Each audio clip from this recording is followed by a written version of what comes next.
Estamos hablando de la independencia, la declaratoria de independencia, y nos tenemos que situar en el año 1825. Sí.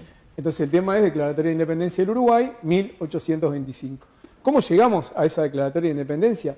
Bueno, llegamos unos meses después de lo que fue la Cruzada Libertadora del 19 de abril del mismo año, donde los orientales confrontan con las fuerzas esas brasileñas que estaban en nuestro país, y producto de esa confrontación es que se llega a esa declaratoria de independencia, promulgada en la Florida.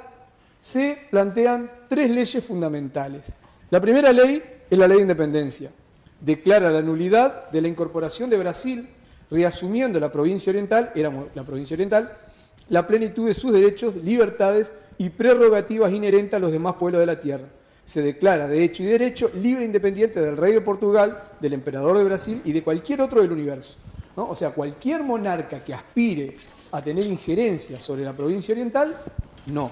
De cuajo se arranca eso planteando esta ley de independencia. Sí. Bueno, porque esta es la independencia más corta del mundo, porque un minuto después, sí, la ley de Unión dice, aprobada en la misma sesión, destacó que su voto general, constante, solemne y decidido es y debe ser por la unidad con las demás provincias argentinas a las que siempre perteneció, ¿no? Esto lo leen en los actos de las escuelas, seguramente se va a hacer referencia mañana, y no sé si se atiende a dónde nos lleva, porque dice que nuestra unidad es con las demás provincias argentinas a las que siempre perteneció. O sea, ¿volvemos a ser argentinos? Es lo que nos quiere decir acá, después de que en el primer artículo éramos independientes. Continúa. Queda la provincia oriental del Río de la Plata unida a las demás provincias de este nombre. Entonces, ¿cuáles son las demás provincias de este nombre? Para esto tenemos que ir al Congreso de Tucumán de 1816, el 9 de julio, y el 9 de julio el Congreso de Tucumán lo que declara es que estas provincias del Río de la Plata se llaman Argentina. Entonces, cuando dice declárese la unión de estas provincias, las demás del mismo nombre, ¿cuáles son las del mismo nombre? A la Argentina. O sea, ¿qué volvemos a hacer un minuto después de haber dicho que somos independientes de los poderes de los monarcas extranjeros? Lo que está diciendo es, volvemos a ser argentinos. Entonces, ¿volvemos a ser argentinos hasta cuándo? 1826, los brasileros, que esto no le hace para nada gracia, invaden nuevamente el territorio oriental, continúa ahí el contexto de confrontación. Esto genera un gran malestar en el Foreign Office de Inglaterra, la oficina inglesa, le molesta mucho esto. ¿Por qué? Porque tienen recursos económicos, animales, comercios, no les viene para nada bien que este territorio una vez más sea una confrontación, y porque Inglaterra tiene otra idea. Tiene la idea que ingresando por el Río de la Plata puede subir hasta el Mato Grosso y poder comerciar. Pero entonces tratan de interceder buscando una fórmula.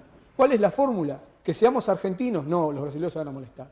Que seamos brasileros tampoco. La fórmula es un país libre e independiente, con lo cual el río Uruguay sería entonces un río internacional y que estaría de acuerdo a las actas de navegación de la época que dice que pueden navegar ellos por los ríos internacionales. Entonces se establece que en 1828, Convención Preliminar de Paz, donde está en ese caso Lord Ponsonby, quien andaba pagando su destierro por ser amante de la mujer acuerdan una fórmula, conformar un país con una estructura republicana, división de poderes, ejecutivo, legislativo y judicial, con independencia de poderes y con una constitución. 1830, entonces, se jura la constitución. A partir de 1830, ¿qué tenemos? Uruguay. Un país sin nombre, porque es la república, estructura jurídica, con división de poderes, oriental del Uruguay, que está al oriente del río Uruguay. ¿Pero cómo se llama? Es como que llega el muchacho que vive a la vuelta de la esquina, pero ¿cómo se llama el muchacho? Y acá la República Oriental del Uruguay es una descripción jurídica, geográfica, pero sin nombre. Nacemos sin nombre en 1830. En todo ese proceso también habían otros intereses que no eran los de los ingleses. Exacto. Porque, por ejemplo, Trapani, que fue uno de los grandes financistas de la Cruzada Libertadora, era el administrador de las estancias de Rosas, que tenía especial necesidad de que la provincia oriental volviera a ser el gran productor de ganado y la gran invernada de Buenos Aires, donde se engordaba el ganado. Exacto. Por eso financia la cruzada. Por eso hubo una gran financiación. Pero también la lucha de puertos perdura en el tiempo. Y nunca se habla mucho de eso. Yo cuando me enteré de que existía la lucha de puertos se me aclaró todo el lío del Uruguay. Entonces hablar de la independencia del Uruguay en 1825, cuando no existía el Uruguay, es un anacronismo. Y esta exposición que titulamos Declaratoria de la Independencia del Uruguay, podríamos entonces llamarla de otra manera, y en este caso podría ser reincorporación de la provincia oriental a la Argentina. O sea que mañana quienes estén desfilando y todos quienes estén acompañando al desfile estarán conmemorando, si no queremos ser anacronistas, la reincorporación de la provincia oriental a la Argentina. Ahora bien, esto quiere decir entonces que estamos equivocados con nuestro sentimiento patriótico y de nuestra identidad. No, es un proceso el que se fue generando de la independencia. No podemos negar que el sentimiento de la idea de una provincia autónoma estaba presente, como en otros estaba presente, por ejemplo, que querían pertenecer a Francia. Pues entonces hemos sido engañados. El problema es que también, lo decía el alumno Yandá, hoy estamos preparados para entender la historia de forma adulta. En su momento necesitamos el mito fundante de ese padre de todos que permita aglutinar y reducir las diferencias que teníamos entre uruguayos. Hoy, entre uruguayos, ya hemos procesado tantas cosas que hemos vivido juntos que tenemos una identidad fuertemente consolidada para la cual no precisamos esa idea del padre protector o de la historia mística. Bulón, en realidad lo que quería Artigas era eso, lo que pasó en 1825, no lo que pasó en 1830. Exacto, ¿no? Sin un poder centralizado en manos de Buenos Aires.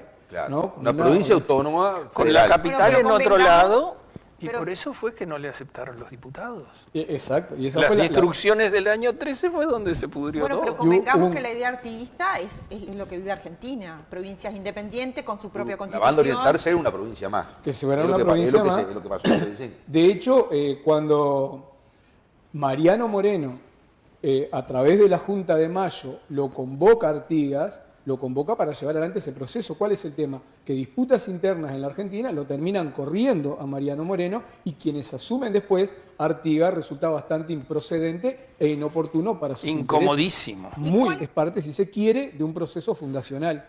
Pero incluso esto no es inocente, ¿no? Elegir una fecha o elegir otra fecha tiene que ver con determinados propósitos. ¿Por qué se eligió a Artigas y no a Rivera o no a Lavalleja? Porque uno identificado con la divisa colorada, otro identificado con la divisa del Partido Nacional, o Oribe, por ejemplo, iba a ser muy preocupante, muy inconveniente. En la Convención Preliminar de Paz se da una cosa interesantísima. Siéntese, profesor. El gobierno de Brasil nos declara independientes, Sí. Argentina está de acuerdo y su majestad británica pone la firma de garantía. Y nosotros no nos consultó nadie. Exacto. Así que- Incluso el primer ejemplar de la Constitución fue redactado en portugués, no fue redactado en castellano. Lo que hizo Lord Ponsonby fue presionar a Pedro I, que tenía tremendo lío con los separatistas de Río Grande do Sur. A Dorrego se lo impusieron porque le fueron a decir lo que pasaba. Dorrego no estaba de acuerdo, pero se encontró que tenía los barcos de la Marina de Guerra inglesa apuntando hacia la Casa de Gobierno. Tuvo que aceptar. Y una convención preliminar de paz que después no se ratificó. Quedó No como fue preliminar. ratificada. Y en eso tuvo mucho que ver la conquista de las misiones por Rivera.